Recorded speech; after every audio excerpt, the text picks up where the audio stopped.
Okay.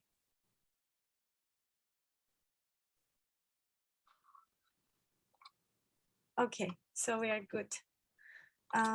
So I guess we can start. So I want to welcome everybody in today's lecture by Dr. Panayiota Poirazi.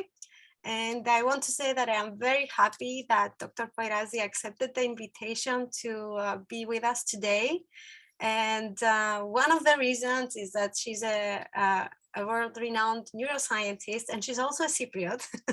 And I'm very proud of her and very happy again to have her with us.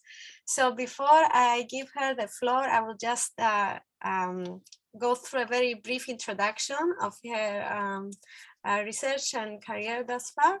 So Dr. Poirazi is the Director of Research at the Institute of Molecular Biology and Biotechnology Foundation for Research and Technology in Greece, also called FORTH, and it's the head of the Dendrites lab. She received a bachelor's in mathematics from the University of Cyprus, and then a master's degree in biomedical engineering and a PhD degree in biomedical engineering from the University of Southern California. Her work focuses on understanding the role of dendrites in complex brain functions. She uses primarily computational modeling of neurons and networks, brain-inspired machine learning, and recently she has gone into in vivo experiments in mice. She has received several awards for academic excellence, including the Embo Young Investigator Award in 2005, 2 Marie Curie Fellowships, an ERC starting grant, the Friedrich Wilhelm Bessel Award of the Humboldt Foundation in 2018, and an Einstein Foundation Visiting Fellowship in 2019. She was the first chair of the Fenskavli Network of Excellence and is a member of EMBO. And with this very brief introduction, I want to welcome again Dr. Poirazi and give her the floor for this interesting talk. Thank you, Maria. Thank you very much for the kind invitation. It's great to be here. And I hope some people will be interested in our work, which is rather specialized. It's on dendrites, but I'm hoping to convince you that this is a fascinating subject. So essentially the theme of today is to try to understand how dendrites contribute to learning and memory in the brain, but also in artificial systems. So I wanted to start first a little bit by explaining the overall theme of my lab, which is essentially to use computational modeling approaches primarily to simulate the brain. And what you see here is an in silico brain, a brain in a computer that is simulating using a program that essentially uses light to highlight the activity of different neurons in different brain areas. And we can have these tools, we can build this kind of models now, thanks to the advancements in processing power.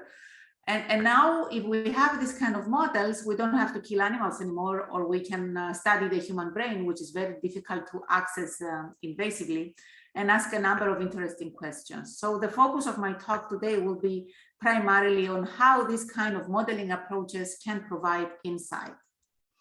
So let's start with what dendrites are, because dendrites are the primary focus of this talk.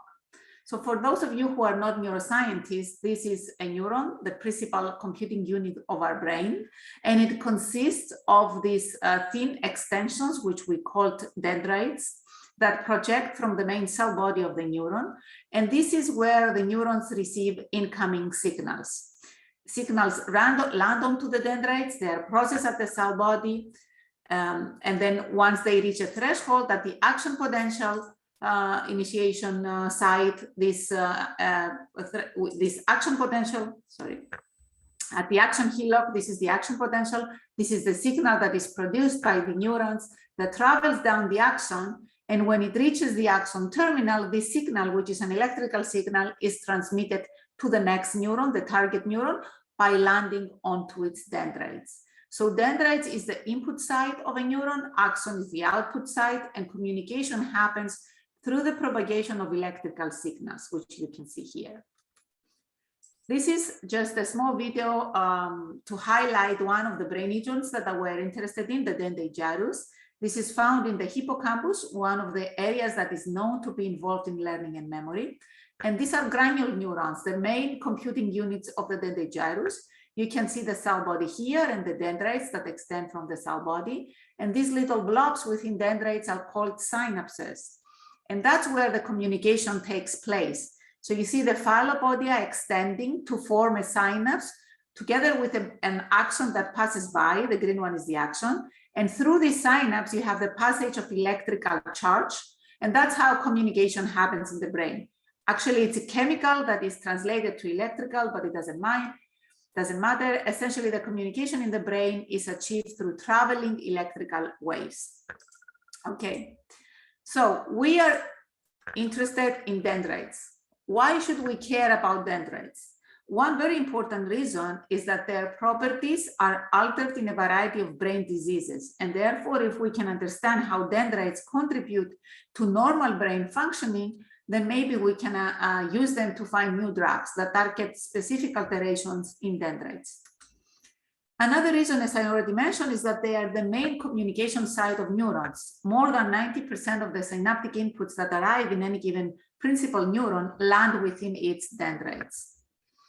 And the third and very important reason is that these structures have the ability to influence the way signals are processed within neurons. They influence the signals in complicated ways, and therefore they can contribute to the ability of the neural tissue to perform complex computations.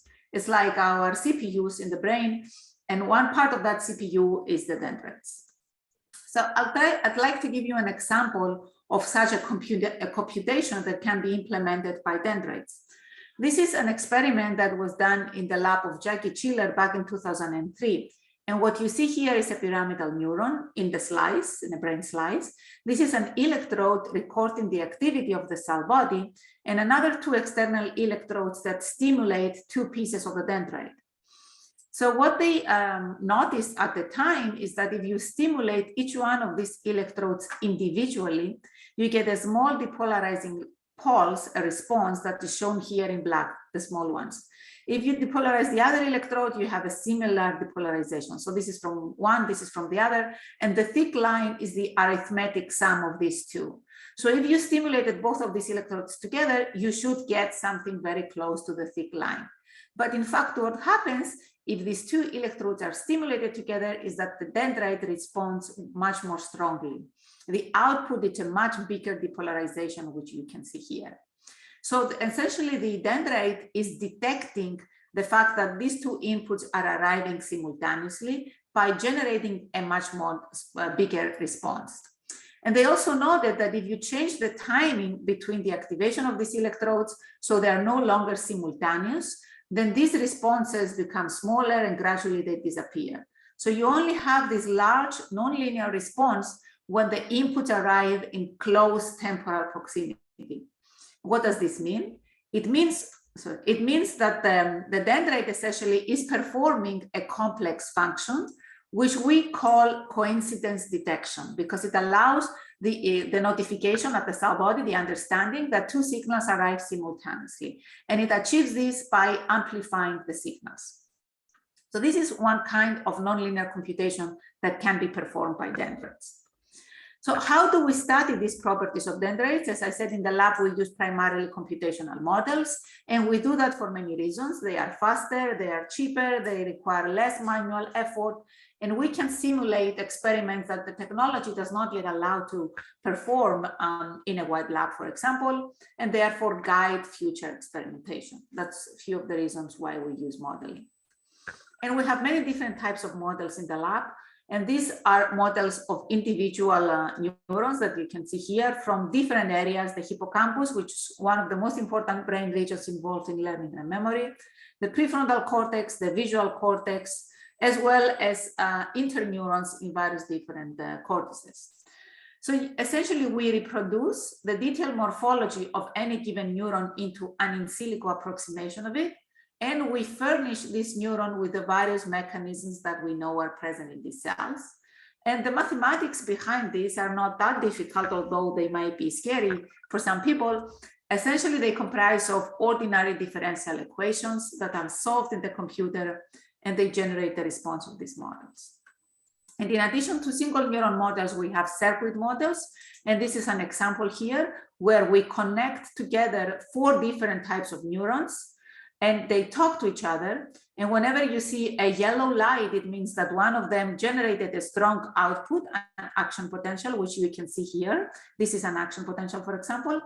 And through the communication, what we get is a strong ongoing response. So one cell causes the firing of the other, and this activity goes on for several seconds. And we can use this technology to study, for example, what would happen if we change the morphology of these neurons, or if we mimic the effects of aging or Alzheimer's that have impairments at different things, like the ion channels that are present in these neurons, or their connectivity, or their specific anatomy. So we have a powerful tool that we can use to ask these questions. And we can have this type of elaborated models as well as more simplified ones, where we represent the neurons as just a few compartments. So we don't incorporate the entire elaborate morphology. And we do this when we want to account for many different cell types, like what you see here. There are 6 types of interneurons and 1 type of excitatory neuron in this network, and they are all very simplified in their representation. And this is necessary if we want to simulate very large networks, because then we have issues with computational power. And in order to limit these problems, we go to more simplified network of neurons. And another interesting approach that we are using in a lab is a hybrid project where we connect cultures of neurons that are cultivated onto microchips together with computational models in the computer. We prepare such a closed loop system where a computational model will be driving the activity in the dish on the chip, the cultured neurons. And then we read out from these neurons and set back the information to the model. And we have this, therefore, a closed loop system, which can be used for many purposes. In this particular project, we are using it as a drug screening device. So we cultivate neurons on the chip.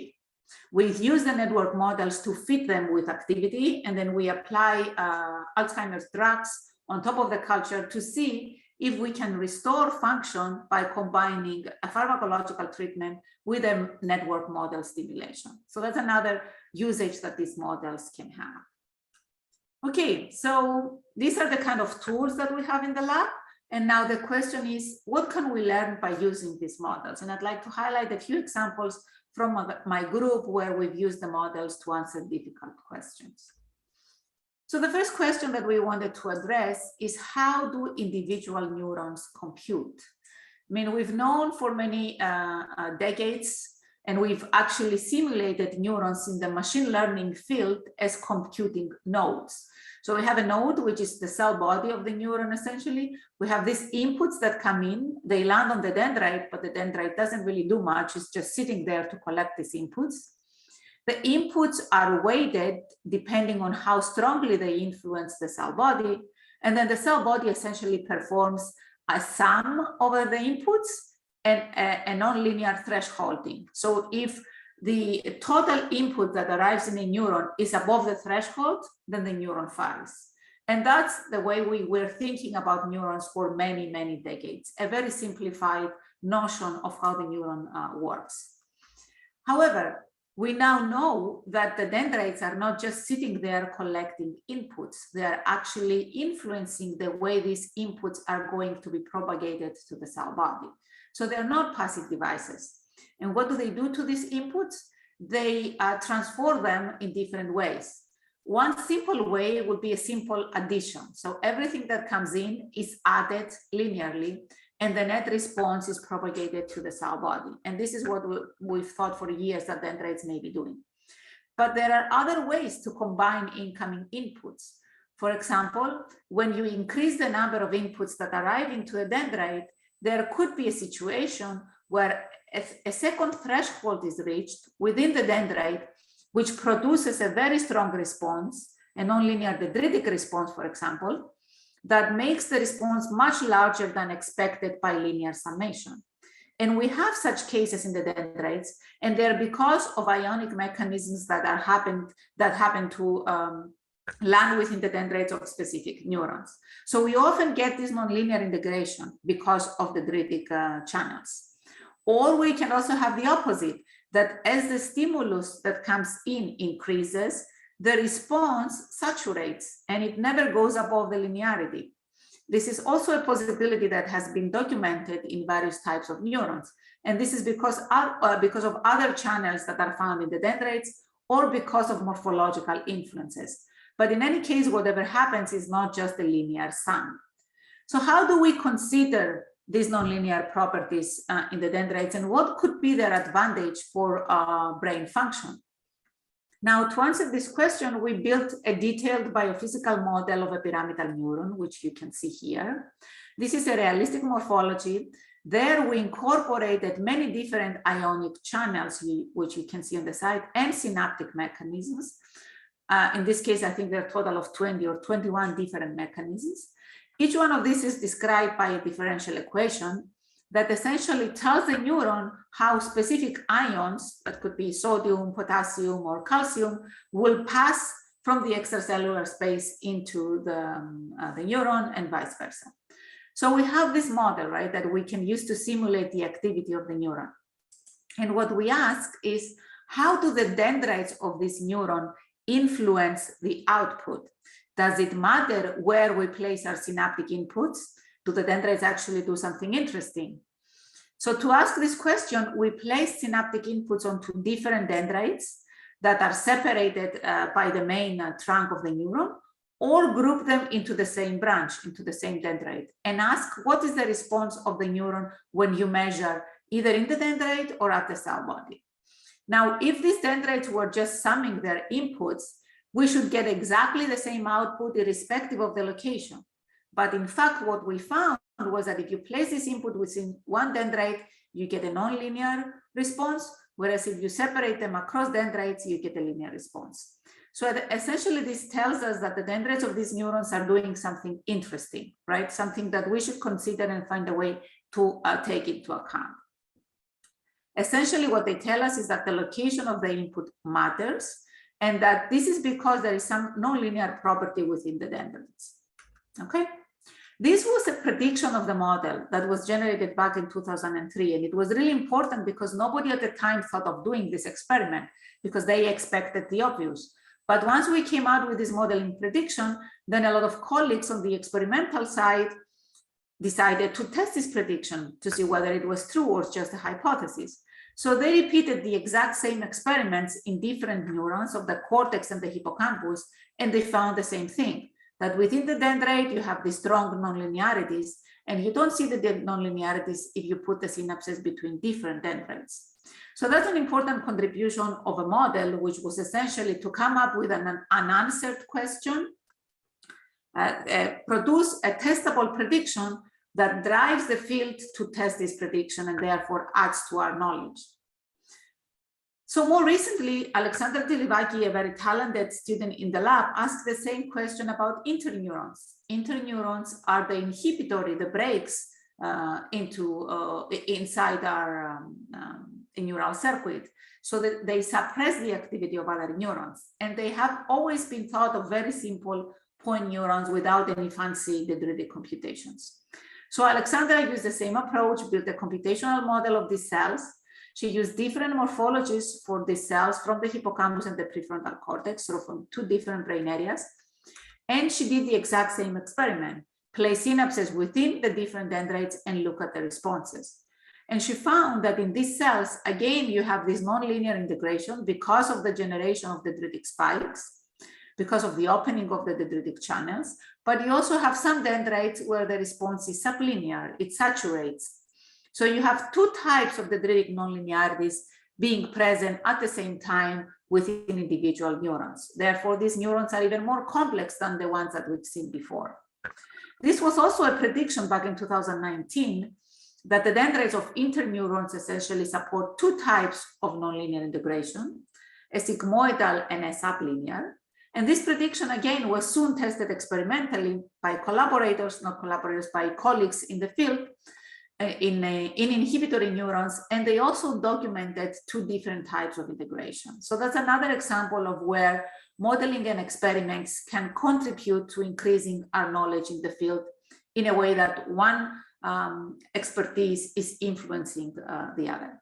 So now we know that dendrites are nonlinear. Dendrites are both excitatory and inhibitory neurons are nonlinear. So what? Why should we care? What does this mean for the brain? In the same modeling study back in 2003, we predicted that if each one of the dendrites of a neuron has this nonlinear activation, then the entire neuron is essentially behaving as a small neuronal network. So each part of this dendrite is doing its own independent computation before going to the cell body. And we've shown this by fitting the response of the mathematical neuron with the response of our detailed compartmental model. And we show that we can get a really good fit. So essentially, we predicted that every neuron is a small network, both for the excitatory neurons and recently for the inhibitory neurons. And why is it important to have neurons that act as small circuits? Well, because we know from other fields, from machine learning, for example, that a network is much more powerful from an individual neuron, because a network can learn to store much more information and to discriminate between pieces of information that are very similar, whereas individual nodes cannot do that. So by understanding that the neurons in our brain are acting as small networks, we are essentially also understanding how powerful are these neurons, and therefore how powerful is our brain in total.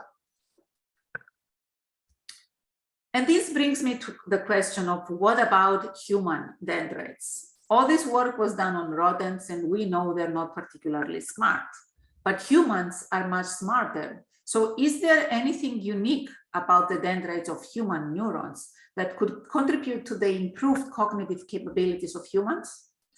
To answer this question, we teamed up with the lab of Matthew Larcombe in Berlin, in Humboldt University, where a very talented postdoc, Albert Guidon, recorded from slices from human patients that had epilepsy or cancer.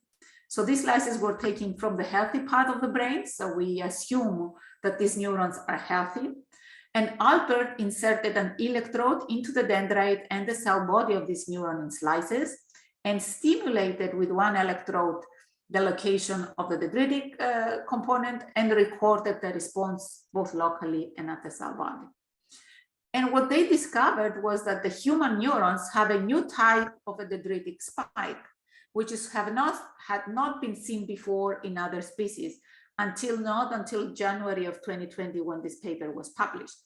Nowadays, there are some data coming out from rodent studies that suggest that maybe we're not that unique anymore, but let's put that aside. At the time, this was a discovery of a new dendritic spike that is wider and slower than what we have seen in other species. So what is more interesting about this new dendritic spike is that as we increase the stimulus that we deliver into this neuron, the spike gets smaller and smaller and smaller. And this is counterintuitive. This does not happen with other types of action potentials or spikes that we have seen in animals before. So we were wondering, why should a human neuron have such a feature? What is the benefit of having a mechanism where you give more strength, more power, and the response, instead of growing bigger, grows smaller and smaller? So to answer this question, we described, first of all, this behavior mathematically with a transfer function that you can see here. This is the current that goes into the neuron, and this is the amplitude of these spikes. So if the current is very small, the amplitude is 0, the spikes are not generated. If the current is ideal, then the amplitude is ideal, is maximum. But as the current becomes bigger and bigger and bigger, then the amplitude becomes smaller. So we have this non-monotonic transfer function here that we were asking, what kind of problems can we solve with such a non-monotonic function? So we came up with the exclusive OR problem. The exclusive OR problem is a mathematical problem, which you can think of as a gate. You have a gate and it's closed. And you have two pathways arriving to this gate, pathway A and pathway B. This could be two different, let's say, synaptic inputs from different neurons, right? So if one or the other of these pathways is activated, then the gates open. So you have a 1 and a 1, meaning that the gate is open. If neither of these two pathways is activated, the gate is closed. but also when both of them are activated, the gate is closed. This is a nonlinear problem. It cannot be solved by a single neuron, right? We've known in the past that you needed at least a network of a few neurons to solve this problem. And we thought maybe the human neurons, because of this property, could solve this problem. To show that, we built a detailed biophysical model of these neurons using their own morphology. And we implemented these dendritic spikes with the properties that we've measured. And this work was done by a very talented senior staff member in the lab, Nasi Papuchi. So Nasi implemented this drop in the amplitude as a function of current in this network model and simulated the exclusive OR problem. How did she simulate that? So she had one synaptic pathway called X and another synaptic pathway called Y that she activated on this neuron. And she measured the response in the dendrite and at the cell body. And whenever she activated the X pathway or the Y pathway, the response is what you see here in red. So a strong response in the dendrite and a strong response in the soma. But when she activated both of these pathways together, then the response in the dendrite was much smaller, as you can see here. And similarly at the cell body, the output was very weak. So these simulations show that indeed having this kind of dendritic spikes allows the neuron to solve the exclusive OR problem, which, as we said, is a problem thought to be solvable by networks. And not only that, but now she discovered that the inhibitory synapses have a new role. So you can deliver inhibitory synapses within the dendrites. And although one would expect that the net effect should be the suppression of excitation, in this case, delivering inhibition in this dendrite increases the activity of both the dendrite and the neuron. So it has the opposite effect. And this depends a lot on where the synapses are placed. If they are within the dendrite, then the activity of the dendrite becomes stronger. If they're far away from the dendrite, then the activity is not as strong and the output is still weak. So these simulations essentially show two things. First, that the human dendrite can solve a nonlinear problem. And second, that inhibition in a human neuron is much more powerful than in a rodent neuron because it can play multiple roles. So this is the take-home messages that we got from humans and from all the previous studies at the single neuron level. But now, what happens at the circuit level? What is the advantage that we get by having dendrites at the circuit in our brain that computes a problem, let's say, related to learning and memory? To answer this question, George Castellakis, a very talented postdoc in the lab, built a circuit model now of excitatory and inhibitory neurons, both of which have active dendrites, have these nonlinear functions in their dendrites. And he trained this network model to form a memory. What do we mean by forming a memory? So we present two cues into the network, one, let's say, representing a sound, and the other representing the food, like Pavlovian conditioning.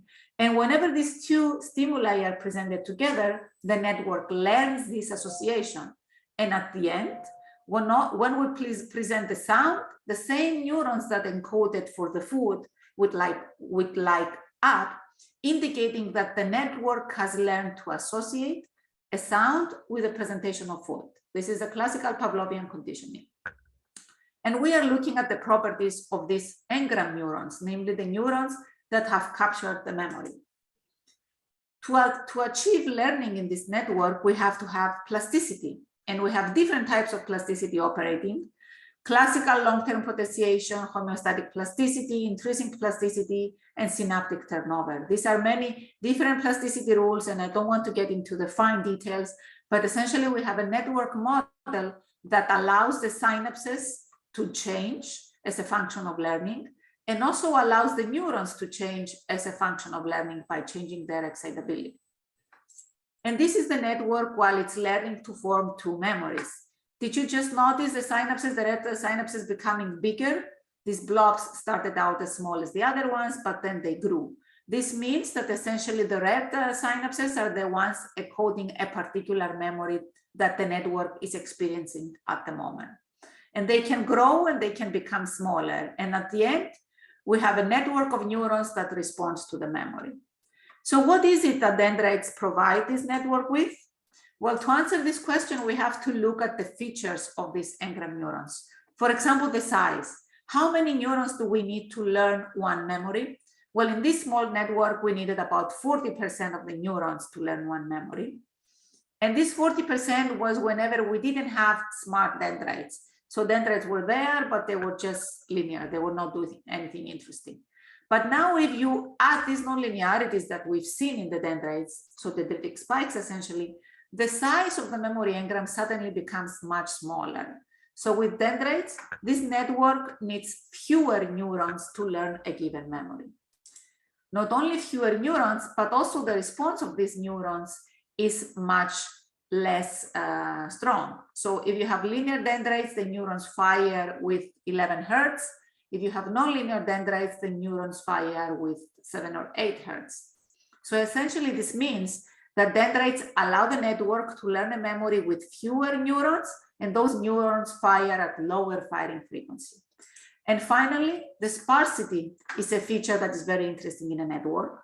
And by sparsity, we mean how different is the response in these engram neurons compared to the rest of the network. And we want this difference to be as high as possible to make it easier to discriminate this memory from another. So high sparsity means good learning. And we have pretty good sparsity with linear dendrites, but with nonlinear dendrites, the sparsity gets much higher. So now if you take all of these pieces of information together, what we've shown in this model is that having these dendrites, the nonlinear dendrites, allow a network to learn the same amount of information using fewer resources. So savings in terms of the resources that will be energy, the size of the memory engram, the activity of these neurons. You have major savings when you have dendrites in your brain. And that is really important because our brain has evolved under evolutionary pressure. We have a limited size of a scalp, not only us, but animals as well. We run on very low energy, just a few watts. And therefore, it is very important for the brain to come up with ways to save energy. And having dendrites is one way to save energy. So the prediction of this model is that dendrites allow interneurons, in this case, to contribute to the learning of memory with fewer resources. Okay, and that's all about biology, and that was great and fine and interesting, right? But how can we transfer this knowledge to benefit artificial learning in a machine or in a robot? Can we do that? And what properties of biological neurons would they be important? I mean, obviously, from what I told you so far, you would think that having dendrites would be important because they provide savings, right? So to answer this question, we use this model, the same model that I just presented to you, on a different task, on a pattern classification task. So we present the model now with images of 0 and 1, for example. We encode this information into firing rates. So every pixel on the image has its own firing rate, and we give it as input, synaptic inputs to the network. Now, the network, as I've shown you before, consists of both pyramidal and interneurons. It's the same network, right? But now we are adding a piece of information that is new. So we have these different groups of excitatory and inhibitory neurons in the networks, but we also have a teaching signal, a signal that comes from outside of the network, and essentially every time the network experiences a 0, for example, the teaching signal for the 0 would light up so as to reinforce the information provided to the network, to tell the network that what you are seeing right now is a 0. Similarly, for different digits, we have different teaching signals. And therefore, we capitalize on this network to transform it into a machine learning system that learns to discriminate digits, right? And we train this and look at the results. So we train it on the MNIST classification, all these 10 different digits. And here I only focus on the discrimination between 0 and 1. And we want to figure out how does the network learn this task and what are the features, the biological features that are important. So we present the images, we train many times, and we measure the output. The output is essentially the accuracy. The accuracy is shown here with the color. So yellow means a very high accuracy, near to 100%. And we also measure the deviation from this accuracy, which is the number that you see in the box. So in this particular case, to learn to discriminate between zeros and ones, the network does almost perfectly with a very, very small variability. Okay, accuracy of 96%, pretty much. And we repeat this many times. And we look at how well does this network do on learning to discriminate between all 10 of the digits, right? And you can see this confusion matrix. Every little box essentially shows you how well it learned the zero to discriminate the one, versus the zero, for example, or the 2 versus a 0, or the 3 versus a 0, and so on and so forth, and all the different combinations. So the network is doing very well. It gets close to 90%, and this is a very small network. Over 80% for all of the pairs. The variance can be high at some point, so some digits are harder to learn than others, obviously, but the network learns very fast. With only 100 presentation of these images, it already achieves this very high performance, whereas state-of-the-art machine learning algorithms right now require several thousands of presentations of 6,000 images as opposed to 100 to learn the same problem. So the network is learning this problem very efficiently with very few repetitions. And then we wanted to see which biological properties are making this happen. So we look at, for example, the synaptic turnover. And the synaptic turnover is a feature of the network where it exists from the brain, so it is bio-inspired. And essentially what happens is that it is allowed to form and retract new synapses while it's learning. Every synapse that is not used well is killed, and a new one is replaced at randomly at different locations in the network. We can have it completely random, or we can have it constrained. So we tell the network where to place the new synapses. And if you compare these three matrices and the accuracies that you can see below, is that having this biologically inspired property definitely helps the network, because when you have it, that's when you achieve the maximum performance. If you don't have it at all, the performance drops a lot. And if you have intermediate configurations, then the performance is also intermediate. So essentially, this is just very preliminary data from a project that is ongoing in the lab, where we're trying to figure out which of the biological properties may be advantageous now for machine learning systems. And we are hoping that soon we will have a lot of results to give to the machine learning experts, because that's not our expertise, to take it then from there and start building bio-inspired systems that are more efficient and probably also more capable in solving difficult problems. Another thing that we looked at is the learning rule. Synapses in the brain, they are not all changing with the same way.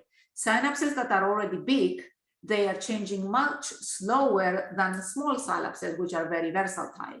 So this incorporation of the biological rule also helps the network, because if you take it out, then the performance drops. Of course, the drop is not very big in this case, but it is another biological feature that seems promising. And finally, another feature that we looked at was the ability of neurons to have increased excitability. So to elevate their excitability for many hours after they learn something. And if you have that very high, then the network doesn't learn anything. So it's a devastating feature. And it's important to have this excitability high, because that's what happens, for example, in epilepsy. This would be, you can think of this as an epileptic network, and this definitely hinders the ability to learn information compared to the control. Okay, so that was a large number of examples, the aim of which was essentially to convince you that having dendrites is important. It's important because they allow single neurons, but also circuits to learn to solve difficult problems more efficiently and with using fewer resources. They may also allow unique computations to be solved at the level of a single dendrite. For example, the exclusive OR problem, which until now we thought was a problem only solvable by networks. And we can take some of these inspirations, these findings from the biological network to help advance machine learning in other fields.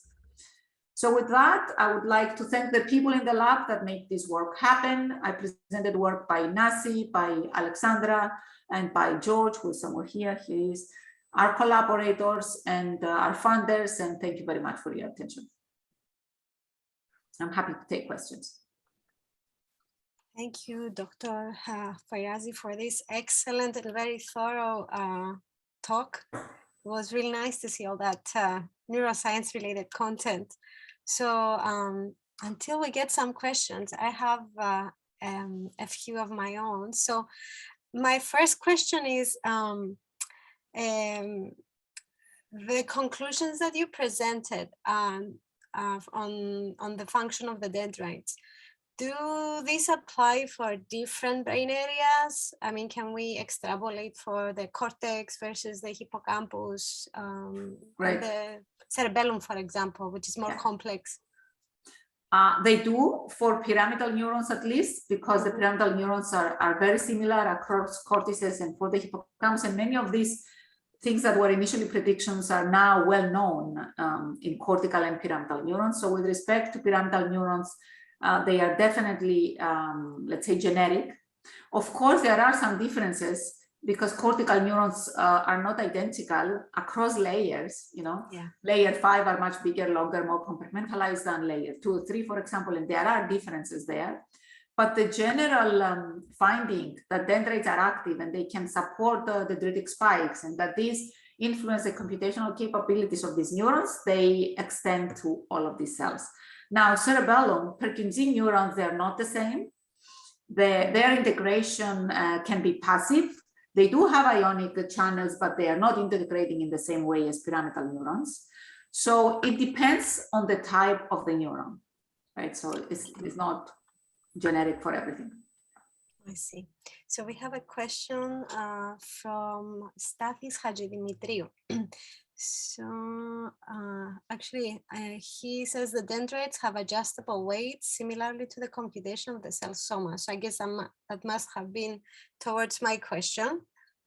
It is a question? Okay, thank you. Okay.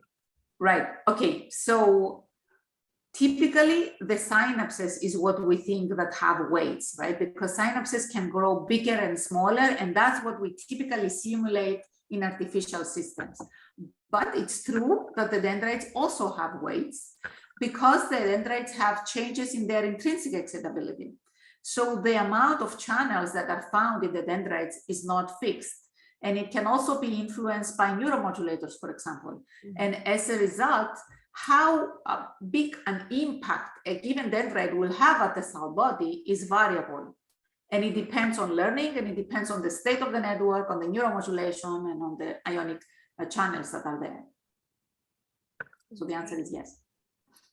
Okay, so and it depends on the tree shape. The question continues. What is the question? So it's a complement to the question that he has already done. It also, it depends on the tree shape. Yeah. Yes, it does obviously depend on the tree shape because there is attenuation of the signals as they propagate from the distal dendrites to the cell body. So the further away a dendrite would be, the less coupled it would be with the cell body if it did not have any boosting mechanisms, right? Because in fact, in layer 5 pyramidal neurons, for example, it is the opposite. There is a hotspot of potassium channels in the distal dendrites that are boosting and regenerating those signals, and counterintuitively to what we would expect, the distal dendrites have a much bigger effect at the cell body. So shape matters, but it is not the only factor, and it can be counteracted, let's say, by the active properties of the dendrites. So I guess that applies also for basal versus apical dendrites. It depends. Absolutely, yeah. Basal are closer to the cell body, yeah. So the effect, the morphological effect there is smaller, and it mostly has to do with the diameter than the distance. But yes, of course, there are dependencies on the morphology. Yes. We have to say to people that doing those electrophysiology experiments is extremely difficult because you have to get a live neuron and functioning neuron, and that is very difficult, and especially if you have a hand that shakes. So yeah. that's not easy at all. Absolutely. And I guess getting samples, human samples, that must be also a difficulty on its own to validate the results, because I don't know how easy you can get human samples to perform validations or explore at the same time what is going on in vivo. Yeah, working with human tissue is very challenging on many aspects. First of all, you don't have human tissue available on a regular basis, right? It's when people go to get a surgery. So whenever something shows up, it's so valuable, right? And thankfully, it's alive much longer than the rodent brain. So it can stay alive for up to 3 days. As far as I know. Yeah. So you have the slice and you can perform recordings. Definitely for 24 hours, you have very high quality recordings. And then, you know, standardization is very difficult. I mean, the doctors obviously have a protocol that they have to follow, you know, how to cut the brain, where to put it, you know, the timing between the extraction of the surgery and when it gets to the lab and so on and so forth. So people working with human tissue, you know, they are with one foot on the door to run to the hospital to get the tissue so that they can do their experiments. And and it's very challenging. And I guess, you have so much variation. I mean, would it be, or can you use organoids? Because there's been substantial advances in the field of organoids, but again, it's still a model. It's not the actual context of the human brain. So I don't know how.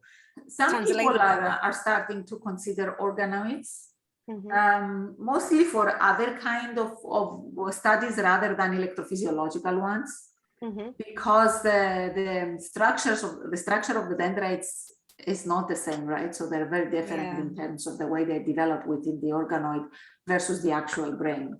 But maybe in the near future, if we find a way, you know, to make them look more like the actual brain, why not? It's definitely easier. Yeah, it is. I mean, it's always the big challenge of, you know, having the gap from the in silico or in vitro work, and then to translate it, because in the human context is extremely difficult for these kinds of experiments. Absolutely. So along those lines, so a question from the developmental aspect is, has anybody examined how dendritic properties change during development? Because we have the synaptic pruning, that extensive synaptic pruning that even occurs until like teenage years, if I remember correctly. So how are these properties changed during that period? Has any research been done? There are many studies that have looked at the mostly anatomical, I would say, studies that looked at synaptic pruning, and you say, and growth of dendrites, especially in the dendritic gyrus, where we also have neurogenesis continuously, right, throughout life. So you can study neurons at different developmental stages within the adult brain. And there are quite a few studies that have looked at changes both in the anatomy, but also in their excitability properties and their wiring properties. And they are very different, right? Yeah. Especially in the dendritic gyrus, they start out short and highly excitable. And as they grow more and more mature, they are longer and less excitable, and they integrate better into the circuit. So there are substantial differences depending on the developmental stage, anatomical and biophysical. Yeah, okay. So do you, or is it possible to connect electrophysiology results and the modeling along with imaging results, like connectomic results, so you can get a better understanding on how the network works? Is that even possible? Absolutely. Absolutely. I mean, to build the models, we are using both electrophysiological and imaging data and connectivity data. We use everything, right? Because this is just information that we need to constrain our models. But we can also use the model to produce imaging-like data. So whereas we have the ability to record electrophysiological measurements in the model, we can use a kernel, a calcium kernel, and transform this into what you would get if you measured calcium activity. And this is very useful because you can directly compare measurements in vivo animals with the model and get inferences as to what is actually now happening in the model when I see this particular signal. So it's very possible, and we're doing it. I see. Interesting. And like a question for, for a more basic question, I would rather say. So what's a typical day in the lab for you guys? Like in the normal days, not now. Well, a lot of people working behind the computer, because all of these are computational models, right? So all of the work is done on a computer. We have a big cluster in the lab where we are running our simulation. So people write code and run it, and then we meet and we discuss progress, and we look at the results like this. Now that we're starting doing experiments with animals, the situation is changing. And it's much more complicated than I was expecting, to be honest. So much troubleshooting that one has to do when you work with animals. Yes. It's unbelievable. But it's much more lively because you have to go up and down all the time and find the animals and train it and, set up the microscope and do the imaging. And yeah, it's on that aspect is more fun, let's say. Yeah, you have more, I guess, interactions, and it's more active in terms of doing those experiments, right? Yeah, so, and more social, let's say. Yes, exactly. Yeah, exactly. So how many students do you currently have in the lab? Students, I think the lab right now, the entire lab right now must be 16 people, I think. Oh, wow, that's a good number. Yeah, it's a good number, yeah. And we are 4 people working on the experimental front, and the rest are working on in silico. I see. That's nice. So I don't see any other questions, but so I have another one. I guess I'll take advantage of it. So what about glia cells? Yeah. Yes, I've asked myself that question many times. What about glia cells? I mean, and we know they're so important, and there's even papers coming out right now that they're not just cleaning the space, right? They're actually doing processing and important computations based on calcium signals themselves. Yeah. So yes, we have to go there at some point.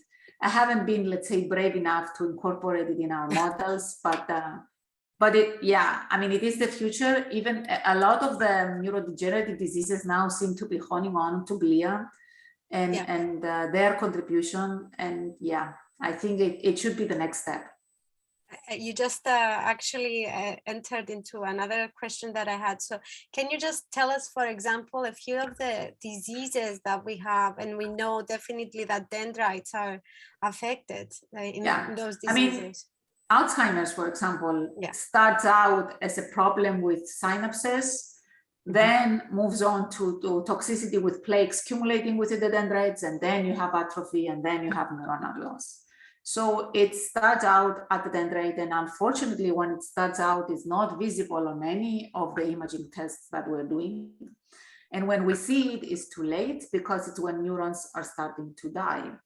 Okay. So that's pretty terrible, in fact, because we know it, and it's not easy to intervene at a time when it would make a difference. Similarly for autism. Autism has a phenotype that is at the synaptic and dendritic level, and we know it and we cannot see it, right? Autistic people also have very rigid synapses, which are not plastic, and therefore maybe, could it be explaining obsessions, psychiatric diseases in general, they also have to do with the synaptic profile. Yeah, and I guess it depends on the location on the spectrum, how the for the autism, absolutely. It's very interesting, because if you get if you have a marker and you know that you have this kind of disease, or you have the tendency, maybe if you understand the property of the network, then you can apply a targeted therapy that might help or delay the progression of the disease, or improve, in the case of autism, some of the aspects of behavior. Absolutely, yes. And there are projects which are looking at the molecular targets of autism in particular in mice, right? And making targeted manipulations that could restore the function if you intervene early for specific channels, for example. There's a really nice animal model that shows deficits in sodium channels that decreases the excitability of the dendrites. And that may be the reason why you have a particular phenotype. So if we can achieve rescuing with these manipulations in animals, then there is a new avenue for treatments, even where you cannot visibly see the effect early on. Definitely. Yep. So we don't have any other questions. So that's perfectly fine. It's been an hour. So I would like to thank you again for this. Really, it was an excellent talk, and thank you again for accepting the invitation to join us. It was a pleasure having you and learning all this very interesting research. And I really do hope we have the opportunity to meet in person, and you will give another talk in person in Cyprus. Sure. But yeah, thank you very much. And to all of you that joined us today, thank you. And I will see you again soon. Have a lovely rest of your day or night, wherever you are. Thank you very much. It was a pleasure. Have a good afternoon. Thank you. You too. Bye-bye.